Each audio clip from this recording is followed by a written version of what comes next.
Okay, this first one I have HDR PQ selected.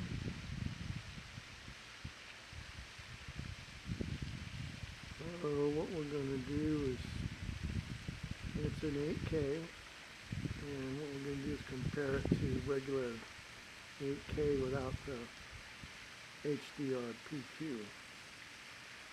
and see if there's a big difference. Of course, I might not be grading it right though either. But we'll see if we can see a big difference.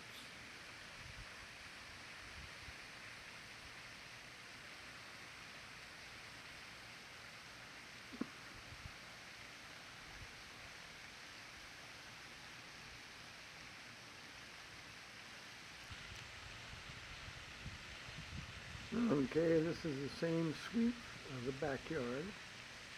This is still 8K without the HDR PQ settings.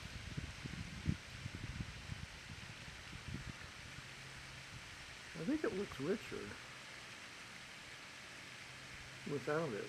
I know HDR high dynamic range is supposed to be, but sometimes it's just way too bright, like it's washed out almost.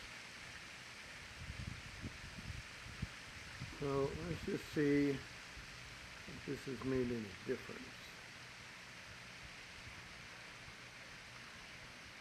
And once again, this is without the HDR PQ.